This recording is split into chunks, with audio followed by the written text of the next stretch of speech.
Bakunzi ba Ntengimwe ndabaramukije amahoro y'Imana abane namwe muraho murakomeye jewe meze neza ndashima Imana namwe uwoba adakomeye uwoba yumva hari agasonga afise ndamuremesha ndamubwira nti akomeze kwihangana yizera Imana kuko irahari kandi iracakora. Uyu munsi nje kuganira n'abakunzi bacu ku ngaruka z'akabare. Akabare mwese murakazi n'uwoba atakajamwo aragaca impande akakabona akumva ibibera mu kabare n'ibibera impande yako.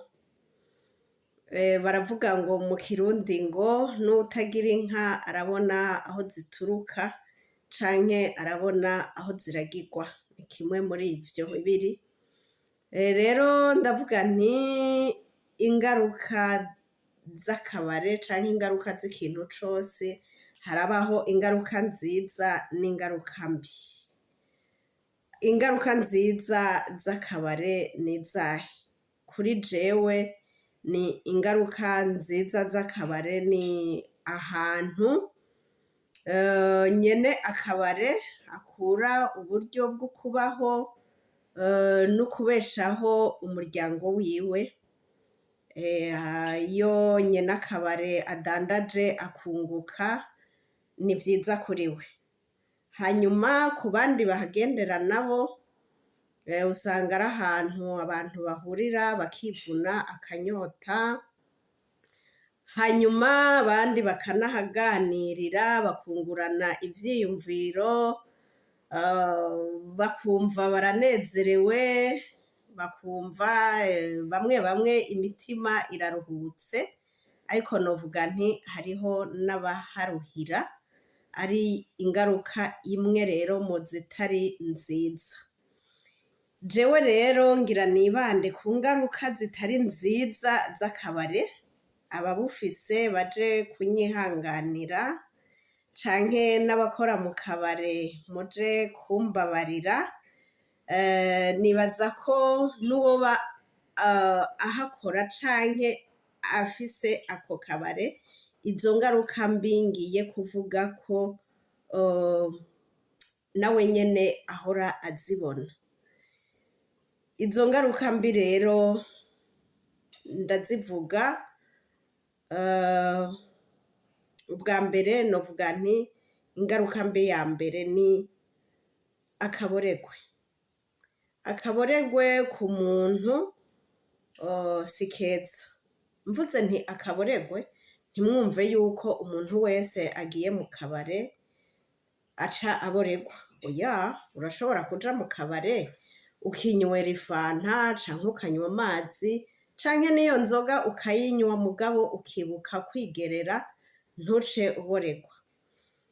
Iyo mvuze rero nti akaboregwe twumve babandi baboregwa imibiri yabo ikamererwa nabi.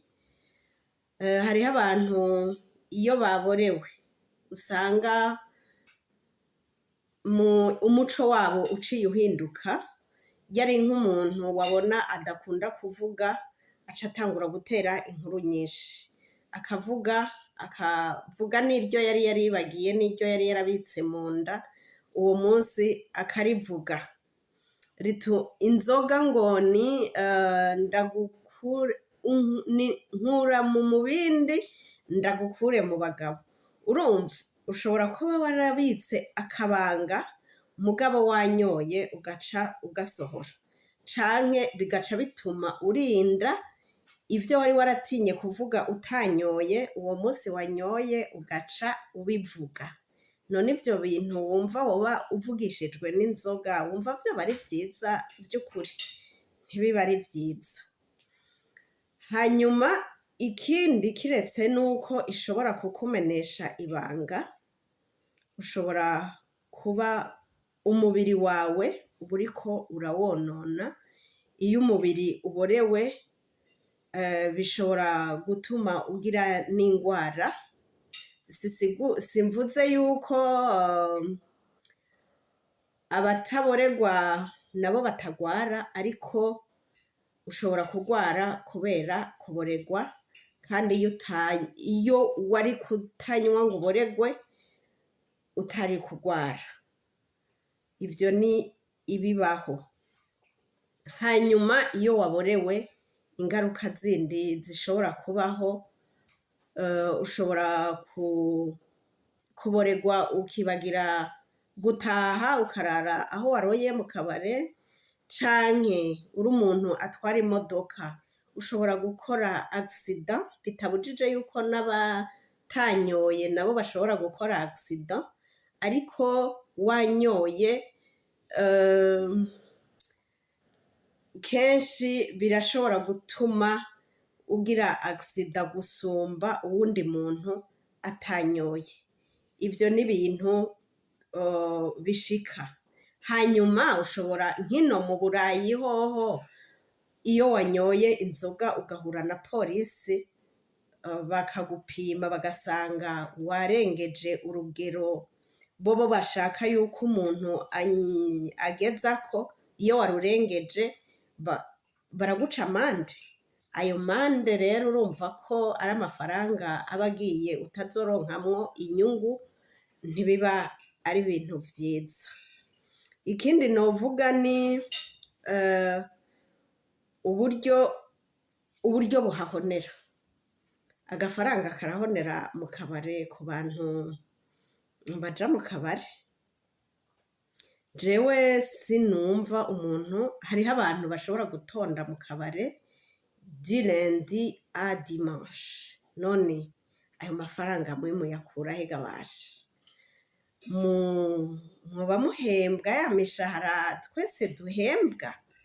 Nimba uba mu Burundi canke uba i Buraya, ko hose ndahazi amafaranga abantu nka benshi, baba Abarundi canke Abanyarwanda batahura ururimi ndiko ndavuga, antuka imishahara y'abantu benshi irazwi.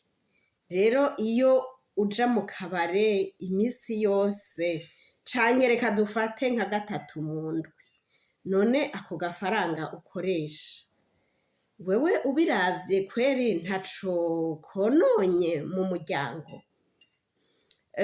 Urashobora kuriha facture zawe zose zindi bigakunda ata ngorane biteye mu muryango? Uri umuvyeyi ufise abana, mbega urariha minervare y'abana, abana bakambara bagafungura neza ata kibazo? Umugore wawe wewe arambara neza nk'uko yifuza? Ko nzi abadamu dukunda gushaza.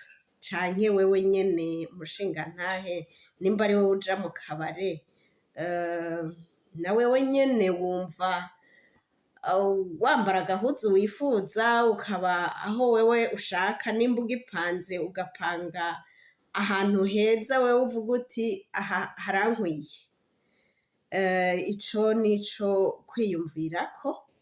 Hanyuma mbega none ikindi kibazo nokwibaza, mbazanya abantu bakunda kuja mu kabare muri societe burundaise canke rwandaise, yoba ari abagabo canke abagore? Jewe aho nabaye canke naho mba n'ubu, ndabisha amaso yiwanje mbona 99% y'abantu bakunda akabare ari abantu b'abagabo.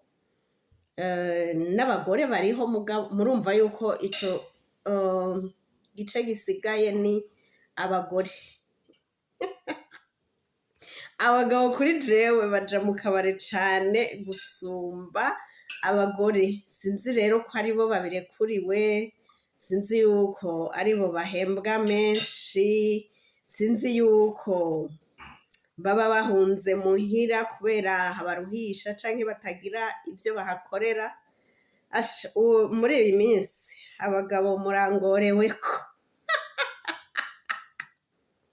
Murazi ko mperuka kubavuga ko mudafasha abagore ibikorwa? Ubu rero ndagarutse, ndaje vraiment tuvugane ku kintu c'akabare, kandi nubwo ndiko ndabitwenga je suis sérieuse. Uwikebuka yikebuke, kuko nimba nicaye ngafata akanya ngaha kugira ngo ndabivuge ni ukugira ngo duhanurane. Nimba waja mu kabare 3 mu ndwi urabe ko ataco bikononera, niwaba utaraba uw'icupa ngo ube uwiberayo, kuko hariho abantu naho uhanura umenga ntaco uriko urakora. Hariho abagabo usanga bigira bava ku kazi bagakatira mu kabare, nta n'ayagakate basigiye abana, nta rasiyo yasize, wewe agataha atumbera mu kabare, akazotaha yihagiye icupa, yihagiye akaburushete, yashika agasanga muhira baryamye, agaca ababwira ngo are nimuvyuke mu ntambire. Muribaza umuntu aza kubavyura minwi ngo vyuka mu ntambire, canke ngo vyuka mu ngaburire, kandi nawe atanay'imiteja yasize, nta y'umukate yasigiye abana, nta gasukari yaguze, abana barashonje, umugore arashonje, ugasanga rero ivyo bintu birabishe. Ikindi novuga nti hariho ukutaba mu rugo, kutaba muhira, umugore ntakubone, abana ntibakubone, navyo nyene si vyiza mu muryango. Hariho umugabo atamenya ati abana banje bavuye kw'ishuri, batashe aya masaha, bakoze devoir, umugore wanje aragwaye canke arakomeye, yaherutse yigira mu gatondo, nta n'agaterefone ngo abaze ati mbega madame wiriwe gute, abana batashe bameze neza. Oya, hariho abagabo benshi n'ikintu ca communication batakizi. Ico mugabo coba iyindi sujet, uwu munsi reka mvuge ingaruka z'akabari gusa. Urumva wagiye wibereye muri ako kabare kawe, umugore arashitse, arakoze, arashitse kuko ari ufise akazi, mvuze nti arashitse kuko udagafise we urumva aba yiriwe muhira. Umugore arabaye ngaha arakoze ivyo muhira wenyene, hanyuma uratashe, hariho abitahira minwi ou meme 2h du matin, agashika abari Burundi bafise amaportaye n'ivyuka unyugururire, canke umukozi yatevye kugurura, ugasanga nukuri ivyo bintu biraruhishije umuryango. Hariho n'ahantu umukozi atamara iminsi kubera ko patron wiwe amusaba kuvyuka kugurura. Aho rero novuga nti aba yubashe umugore wiwe n'abana, akanka kubavyura, akavyura umukozi. Mwibuke ko n'umukozi ari umuntu, aba yiriwe mu bikorwa vyo muhira, muha akanya aryame nawe aruhuke. Ikimbabaje rero ibi vy'i Burundi, ni bake b'i Burundi bankurikirana, ariko ntaco mwebwe mushobora kubashikira, muntangire iyi message. Abagabo bikebuke, nimba ari ukunda agacupa ahita aragasoma canke agahitane, ega n'abagore nabone baranyotegwa, niwohitana 2 ugatwara kamwe k'iwawe n'akandi ka madame, mugasangira mukagira ara sante, vyoryoha. Mbega mukiri muri fiançailles hoho ko wahora umusohokana mukagasangira. N'ubu rero nimba mumaze 20 ans de mariage, nimba mumaze 2 ans 3 ans, ako kantu mwahora musangira n'ubu aracagashaka, mubandanye mugasangira kugira ngo ntikabasamburire urugo. Nimutagasangira kazosambura. ikindi hari n'abakugwa mu kazi kubera gukunda agacupa. Hariho abantu mugabo abo bobo ngira naho mvuga ntiboba bakinyumva mana, ni Imana yonyene yo kubakurayo pe. Hariho umuntu iyo ahembwe azosubira kuboneka ari uko y'amafaranga aheze ku kazi. Malheureusement nk'abo biragoye, ariko ngo ikidashoboka ku bana b'abantu ku Mana kirashoboka.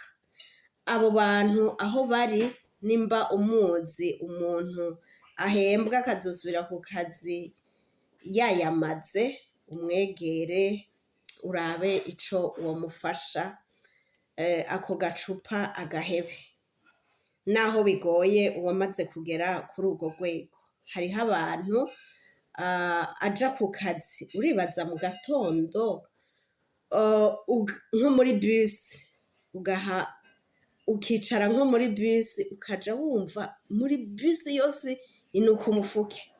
Jewe nkiri i Burundi nigeze guha lift, nariko ndavuga abagabo ariko sibo bonyene n'abagore. Vraiment hariho abagore banywa akararayo. Je muga sinzi ko abagore baba barayeyo canke bazitwara bakazinywera muhira.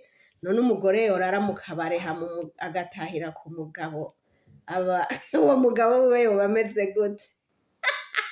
Ngira bari kirende kabisa, canke baba ari bamwe batamitswe.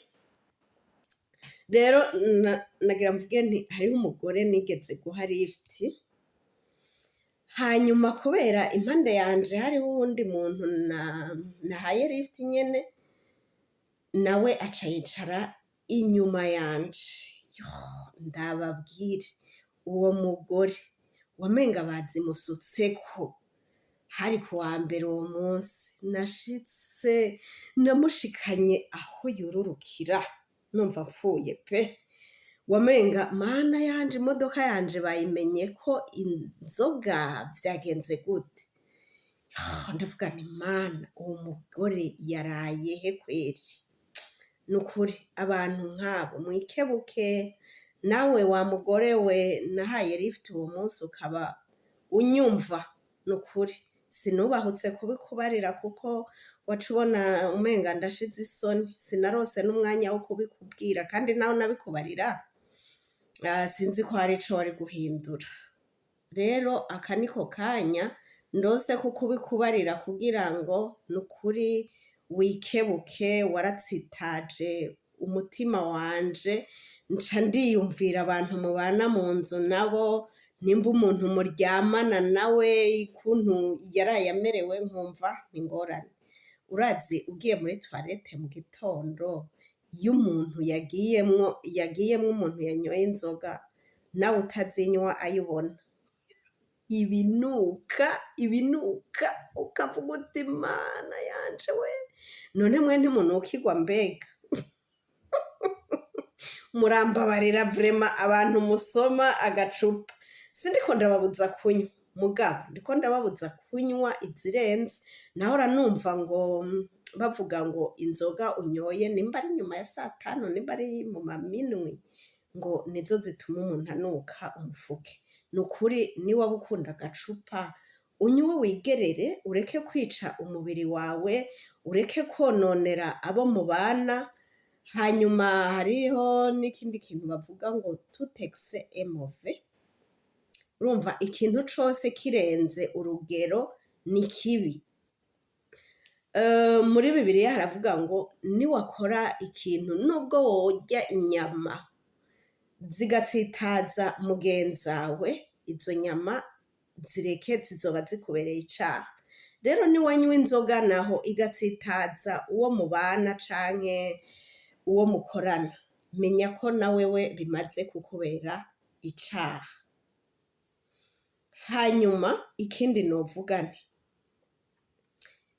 mu kunywa inzoga, mu kuba mu kabare, reka ndeke kuvuga ngo mu kunywa inzoga gusa, mu kuba mu kabare navyo nyene hari igihe bizana n'ikintu c'ubuhumbu.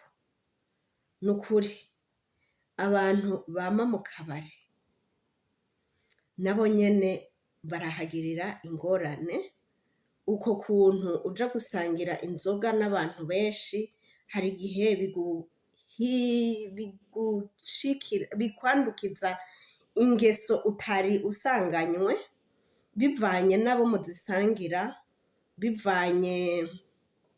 Hariho umuntu yigeze kumbwira ngo bariya bagabo ngo baragorana. Mbega ntibagorana gute? Muca mwumva roterme nase gukoresha nibaza ko muja kuntahura. Ngo bariya bagabo ngo baragorana. None we bakugora muba muhuriye hehe? Ngo reka ngo wowe ngo ntavyo uri butahure ngo kubera ngo utaja mu kabare ngo usangire inzoga n'abagabo ngo ntavyo womenya. Numva nyene birantangaje kuko je numva ni none abo bagabo bahurira he jewe ko ataho duhurira nabo? Numva nyene ntivyumvikana. Urumva rero hari igihe umuntu aja mu bintu yisanga mu bintu kandi ariwe yavyikwegeye. Rero nimba uri umugore ugasohokana n'abagabo b'abandi bantu mukaja gusangira icupa, wemere vyose muzosangira icupa, musangire n'ibitari icupa. Kandi n'abo bagabo nyene baba basize abagore muhira. Urumva vyose ni bibi, nibiza kudusamburira ingo zacu. Urumva izo nzoga niwazigira umugenzi cane, abagenzi muzisangira bazoba umuryango wawe, basubirire bamwe wasiga muhira, kuko urumva nibo muzoba musangiye ivyiyumviro, nibo musangira twose, nibo muyaga. Abawe warahevye. Twikebuke rero abafise iyo ngeso tuyihebe kuko si nziza. Ikindi ico novuga ngira mperezeko ni gutaha bwije. Urumva nari nagiye ndanagicisha ko buke buke. Gutaha bwije ushobora guhura n'ingorane mw'ibarabara, ushobora gutemba ukabura ukuvyura, ushobora kugongwa ukabura uguserukako, ushobora guhura n'abagizi ba nabi bakakugirira nabi mw'ijoro, kuko si ibihugu vyose birimwo sécurité. Ugenda ijoro nk'abantu ba ruguru ushobora guhura n'ibikoko bikakugirira nabi ahantu hari ibikoko, canke ushobora guhura nyene n'ibibazo bitandukanye vy'ijoro. Burya ngo sinzi ikintu bahora bavuga ngo mbega ngo ijoro rigize gute, ntaco nibuka, ariko ijoro riragoye, nta kuryizera, kandi Imana yaduhaye ijoro kugira ngo turuhuke. Simbona abantu barara mu kabare, simbona abantu barara baragenda ijoro bavuye mu kabari. Nuko rero reka nibaza ko impanuro zari zikenewe ndazitanze. Ndabasabe kugira ngo mugerageze muzikurikize. Nimba uri umugabo umenye yuko umwana wawe ameze neza, umwana wawe ntazagware uri mu kabare ngo abure uwumutwara kwa muganga, umugore wawe ngo agware wisomeye agacupa ngo abure uwumutwara kwa muganga, canke abure uwumuha akerera. Uzi ko hariho umugore ashobora kugwara umugabo wiwe ntanabimenye, ngo ntanamenye ati umugore wanje aragwaye, reka ntahe nje kuraba abana, reka ndamuhakerera ndamubaze nti mbega wumva wifuza iki? Hariho umugore duheruka kuganira mu minsi iheze, arambwira ati shati ndagwaye, ati hanyuma urumva ni umumama adafise abana bari kumwe hafi ngo bamubaze bati mama wumva wifuza iki, mama wiriwe gute, aca arambwira ati umugabo avyuka yigira agataha yigira ntanambaza ati mbega umeze gute, uraze kugwara ukabura umuntu akubaza ati mbega wiriwe gute, nukuri birababaje cane. Hanyuma n'abagore na mwebwe mwoba mumeze uko, nukuri mwikebuke muhebe ako kabare, nukuri mugabanye, kuko mvuze ngo muhebe 100%, oya biragoye guca uvyuka rimwe ngo ndabivuyemwo biragoye. Rero muntahure muje gukurikiza impanuro ndabahaye, niwaba wewe utameze gutyo ukaba uzi uwo bimeze uko kandi ubona biriko bimugirirako ingaruka mbi, uje kumuha ino video ntiyobura ico ayikuramwo. Mugire amahoro n'umugisha, tuzosubira.